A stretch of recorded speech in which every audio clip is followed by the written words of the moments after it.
தமிழ்நாடு முதலமைச்சர் விஜய் அவர்கள் வந்து தீவிரமாக செயல்படுத்துறது வந்து இந்த டாஸ்மாக் கடைகளை மூடுறது வந்து மக்கள் மத்தியில் பெரு வரவேற்பு பெற்றிருக்கு. ஏன்னா 4000க்கும் மேற்பட்ட டாஸ்மாக் கடைகள் தமிழ்நாட்டில் இருக்கு. அப்போ 700க்கும் மேற்பட்ட கடைகளை வந்து மூடிட்டாங்கன்னு நியூஸ் சேனலில் சொல்லப்படுது. எங்கள் ஊர்லேயே சில இடத்துல வந்து மூடிட்டாங்க டாஸ்மாக் கடையை வந்து. அதனால வந்து தமிழ்நாடு முதலமைச்சர் வந்து ஒரு நன்றி சொல்லும் விதமாகவும் பனையேறி தொழிலாளி என்ன பண்ணுறதுனா ஒரு பேட்டி கொடுத்துருக்காரு ஒரு நியூஸ் சேனலில். நீங்கள் வந்து டாஸ்மார்க்கை எப்படியா இருந்தாலும் கொஞ்சம் கொஞ்சமாக குறைப்பீங்க அப்படின்னு அவர் வந்து விஜய் அவர்கள் வந்து டாஸ்மார்க்கை போதை பழக்கத்தையும் இந்த டாஸ்மார்க்கத்தையும் ஒழிச்சிடணுங்கிறாரு.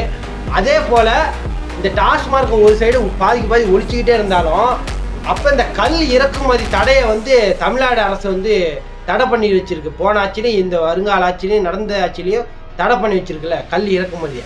இப்போ விஜய் அவர்கள் வந்து அதை வந்து கல் இறக்கிறதுக்கு அனுமதி கொடுத்துட்டாருன்னா பாதி பேர் என்ன பண்ணுவான், மக்கள் ஆகிய எல்லாருமே கல் கடைக்கு மாற ஆரம்பிச்சிருவாங்க. பாதிக்கு பேர் அப்படியே குறையும். இந்த போதை இல்லைன்னா இந்த கல் கடைக்கு மாற ஆரம்பிச்சிருவாங்க. அப்போ வந்து பனை சாருங்கிறது வந்து கல், அது வந்து உடம்புக்கு அவ்வளோ நல்லது, இரும்பு சத்து மாதிரி. ஏன்னா வந்து சங்க இலக்கியங்களில் சொல்லப்படுது கல்லுங்கிறது வந்து ஒரு உணவின் பகுதி. வந்து மத்திய அரசு அது வந்து அனுமதிச்சிருச்சு. நம்ம தமிழ்நாட்டில் மட்டும் அந்த தடையை வந்து நீக்கியிருக்காங்க.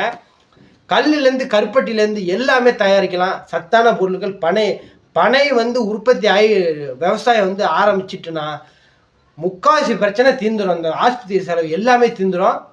அதனால தான் தடை பண்ணி வச்சுருக்காங்க. விஜய் அவர்கள் வந்து அதை வந்து தடையை உடச்சி இறக்குமதி பண்ணிட்டா பெரு லெவலில் மக்கள் மத்தியில் பெரு லெவலில் இன்னும் தரமான ஆட்சி கொடுத்துட்டாருன்னு பெரு லெவலில் வரும். ஏன்னா கல் 2 லிட்டர் குடித்தாலே அவன் வந்து படுத்துருவான். அதுக்கு மேலே ஒம்பளக்க மாட்டான்.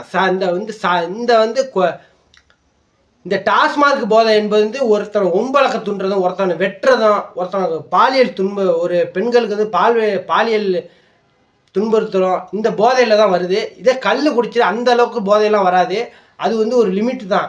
அதனால கல் உடம்புக்கு நல்லது. எவ்வளோ குடித்தாலும் சரி, ஓரளவுக்கு தான் குடிக்க முடியும். சரக்கு மாதிரி குடிச்சிக்கிட்டே இருக்க தேவையில்லை, உடம்புக்கும் நல்லது. இதை வந்து தமிழ்நாடு அரசு விஜய் அவர்கள் வந்து இது வந்து தீர்வுபடுத்தணும். மக்களாகியும் எங்கள் சார்பாகவும் தீர்வுபடுத்தணும் ஒரு வேண்டுகோள் எடுத்துக்கிறோம். இது உலக அரசியல் ராவண தமிழ் தேசத்தை ஃபாலோ பண்ணுங்கள். நன்றி, வணக்கம்.